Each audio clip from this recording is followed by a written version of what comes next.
Some stories don't just stay in the dark. They crawl inside you, gnawing at your thoughts until you're left wondering if they could ever happen to you. My grandpa Norbert loved stories like that, late-night horrors whispered between cracks of thunder. One stormy night when we were teens wide awake at Grandma's house, he leaned at our door and said, "Want to hear a story so disturbing you'll wish you never asked?" Of course, we said yes. He gave us that warning smile, the one that meant he was about to ruin our sleep. "All right then, but don't say I didn't warn you."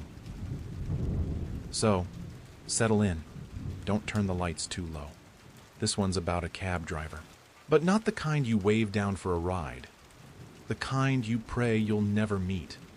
The kind whose test is so senseless, so insane it doesn't matter if you believe it, because belief won't save you. It was 1997, in a city called Lonar Cay in the Philippines. Nights there buzzed with life, shops closing late, neon signs flickering, white cabs weaving through crowded avenues. Everyone used them. But a shadow rumor began spreading. Some passengers never made it home. Whispers warned of a driver who prowled for prey. He wasn't just driving people. He was hunting them. And he carried something in his cab that no one wanted to see. My grandpa said he knew someone who survived him. Her name was Liz. She was a secretary, attending night courses after work. She avoided buses. They left her blocks from home, walking in the dark alone. So she relied on cabs. One night, later than usual, she crossed the near-empty avenue. Shuttered stores loomed around her, and she noticed a man across the street staring too long, too hard. When she walked faster, he followed. Fear pressed against her chest. She headed toward the cathedral, hoping for light, for safety. That's when a cab slowed, its roof sign blinking. Relief flooded her. She waved desperately. The window slid down, and the driver smiled. Not warm, not kind, just teeth. 50, he said flatly. She jumped in. But when she glanced back, the man who had been following her was gone, as if he'd never been there at all. Inside, the stench hit her immediately, sour rot, smothered by choking air freshener. Her stomach twisted. The driver watched her in the mirror. "This square," he said, pointing as they rolled past.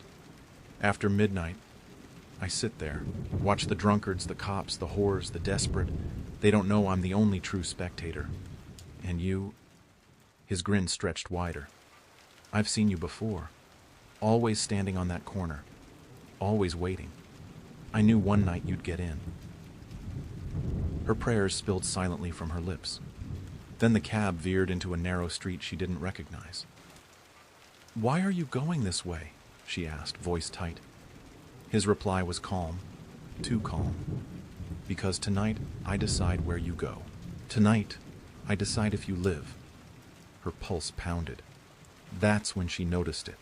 A large black suitcase on the seat beside her. The stench seemed to seep from it, thick and suffocating. The driver's tone dropped, almost reverent. "God sent me to test people, to separate the obedient from the arrogant. Do you understand?" The cab pulled up outside Liz's home, her relief breaking in an instant as click. The locks sealed. From the glove box, he pulled a gun. His eyes glowed with fever. "I don't want your money. Just one small favor. Open the suitcase. Take out the cigarettes. Hand them to me. That's all." Liz's fingers shook as she dragged the suitcase closer. The zipper rasped open. The smell slammed into her, gagging her throat. Inside wasn't luggage. It was pieces of someone, hacked apart, folded to fit. A pale face pressed against the lining, mouth slack in silent horror. Liz's vision blurred. The driver leaned back, smiling in the mirror. Every passenger asks why. Why cigarettes? Why something so pointless? That's the test. Obey the senseless or die for refusing. His voice sharpened. sick with delight. The smokes aren't for me. They're for them. He tilted his head toward the suitcase. Every one of them thought they were clever, thought they'd say no, thought they could decide what's sane.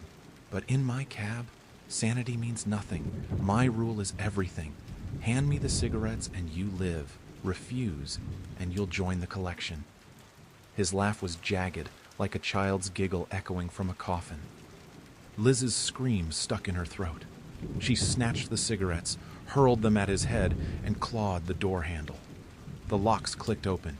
She ran, feet slamming pavement, heart exploding in her chest. Behind her, the cab shrieked off into the night, leaving the stink of rot and burned rubber. The man was never caught. Some said he still drove, suitcase always ready, his test waiting for anyone unlucky enough to wave him down. Grandpa's voice dropped to a whisper. So remember, kids, when you take a cab, don't just check the fare. Check behind the driver's seat. If there's a black suitcase, you'll face his test. A choice that makes no sense. Obey the madness or die fighting it. And the truth is, you won't know which choice you'd make until the moment comes. Even now, I still glance behind the seat. Just in case.